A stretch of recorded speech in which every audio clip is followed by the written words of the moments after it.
Well, hey, how y'all doing out there? Listen, I don't know how many of y'all sat out under that beautiful hunter's moon last night, but it was beautiful.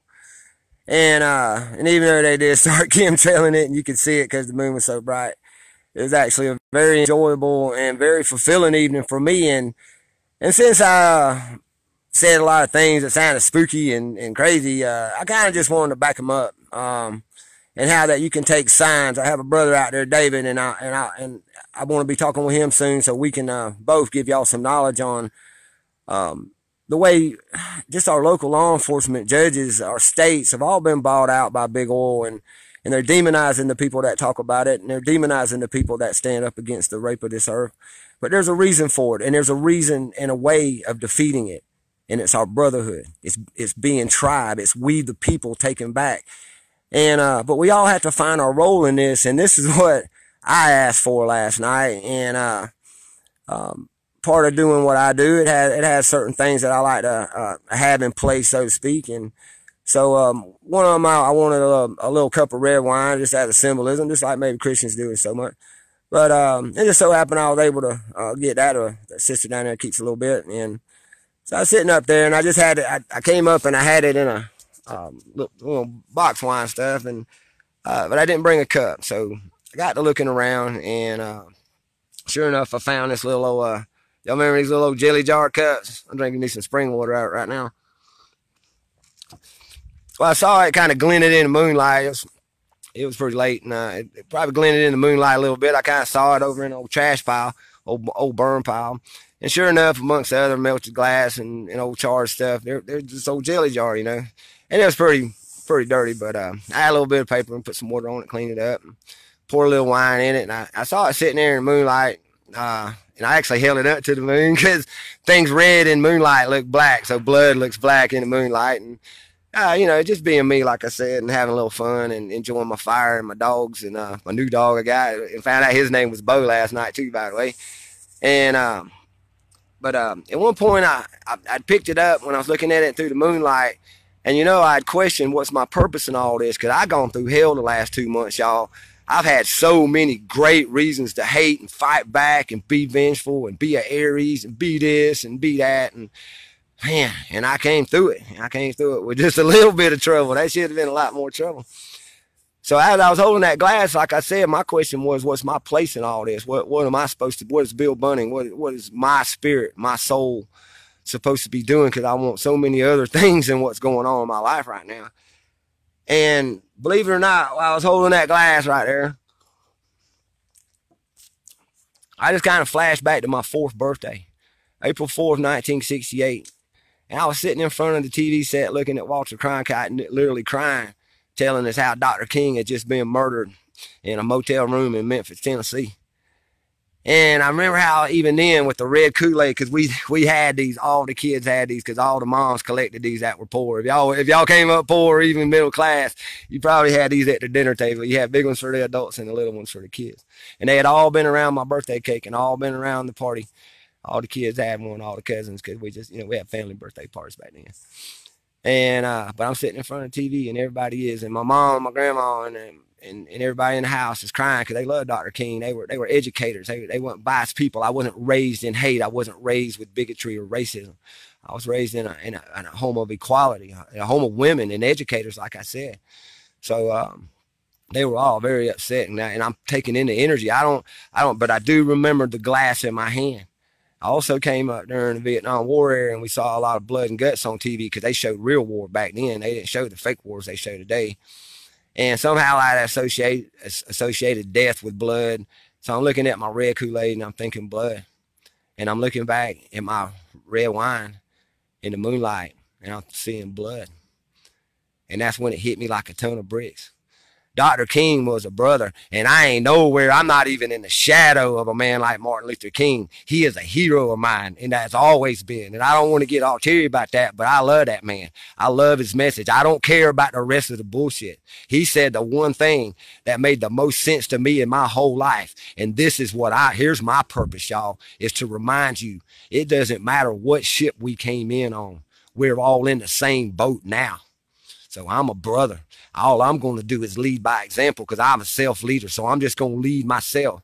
But I hope it shows an example of brotherhood. I hope it shows an example of acceptance and understanding. I hope it shows a great example of wanting to be a brother and outstretching my hand saying, hey, let me grab that oil with you, brother. Let me grab that rudder with you, sister, and let's steer this boat to us, to where we want to go. We the people, my tribe, which is everybody. It's everybody, y'all. Even those we need to shun, even those we need to shame, even those that ain't going to come around ever because they just love to hate and they love to lie. We still have to love them. That's our brother. That's our sister. And somewhere in there is a soul. And I ain't no soul saver. I do good to hold on to mine because it wants to go fight. I'm telling you, my soul wants to bust out of this meat suit bad. But here we are. I'm your brother. And I'm going to tell you, we ain't got to fight nobody. We just got to turn our backs on the evil and make our own communities. Because the other thing I did last night was I looked in the eyes of the serpent. And y'all, I think we'll be lucky if this atmosphere holds up another 4 or 5 years. And I'm not laughing because you look at the way they're spraying the skies. And they will save it. They'll save it. But it's going to kill all the soil like it's already doing. It's going to kill all the leaves in the trees, all the things that you eat. Because guess what? What I also saw last night, and you can take this like you want. They've already selling you water. They've been selling you food. But now they're going to be selling you air. Because I want you to pay attention to something. Look at all these advertisements for these little tent things that you can go watch a football game with or something. And it looks like it's supposed to keep you out of the rain. That thing wouldn't keep no rain off of you. No, that's to keep the bad air off of you. That's something you could probably pump oxygen in. Look at all the little plastic bubble things coming off the side of people's houses with the couch on it or with the, real nice, like some nice setup. But it's like a bubble room where you're not, almost like a little greenhouse where you can pump the oxygen in. They already sell you food. They're now selling you water. And they're going to sell you air very soon. So you got to love everybody around you right now because that's all we are. We can love and live because you're going to die anyway and don't even think about death because it's going to come to everybody probably at one time or a majority at one time. And that's so many souls going somewhere else. It's all good, y'all. It's all good. But I found my role in all this. And my role is to be a brother. My role is to be a friend. My role is to show that you can defeat hate. And maybe that's why I'm on this stupid video. I don't know. I don't care. I feel a need to do it because I want to leave something for my kids to see. I want to leave something for my grandkids to see. And I don't get to talk to them. So maybe I talk to them on here. Maybe I try to tell them what's real on here. But I'm going to tell you because you're my brother and you're my sister. You're my tribe. You have saved me in the last 2 months. If it wasn't for the tribe and the brotherhood, I would not have lived through the last 2 months, y'all. And that's just the way it is. And I'm not trying to be dramatic. I'm not some drama queen. I ain't got to come out here and pump up the truth. The truth is amazing. The truth is we're all going to die, but that's one day. So we're going to live. I like the other part of that spectrum. I like the positive part of that battery.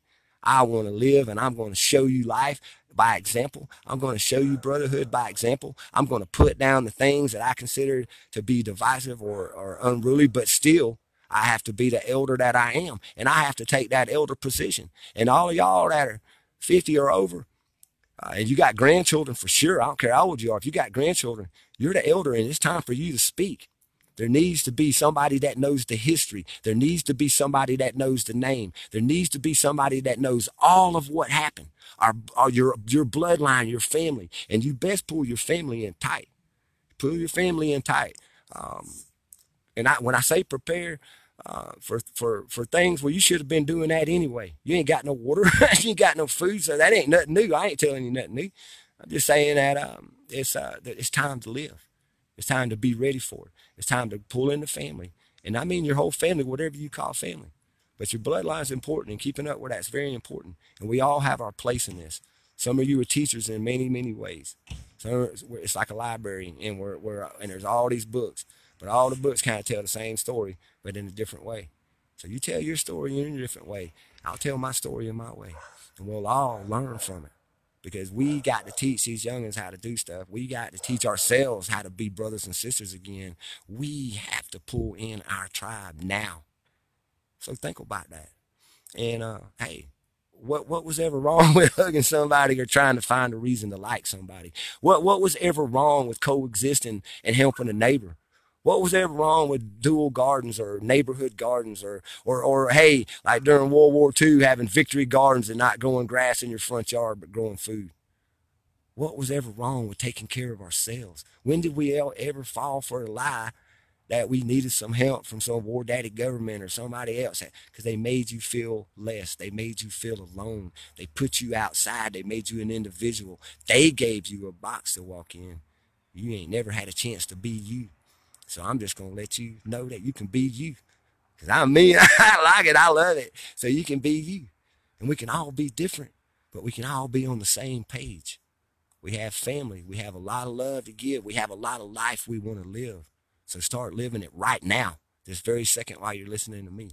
You start listening to it, living it right now, and listening to the inner voice inside of you that's telling you how to live. That's the way to go. Let your ancestors talk to you. Let your people talk to you that have gone. You should have been asking the dead. And guess what? You can ask them tonight if you want to. It's like a 3-day thing. That's what I like about it. So I'm going to learn me a little bit more tonight. And but that what I did learn is I'm your brother, and I learned that times are hard, but we're gonna get through it because we have tribe, and we're gonna learn the way it always was, and that's love yourself, the way you love your mother and your brother. If you hate yourself, you're gonna treat them bad. If you love yourself, you're gonna treat them good. But we're gonna love ourselves so we can love everybody else. And I also want y'all to know something. I don't care whatever happens to whatever happens in the future, because I don't look ahead. I just want you to know that I am honored and humbled to be your brother. And I think that this is the most fantastic group of people that I've ever felt energy from or ever wanted to know. And I love you to death.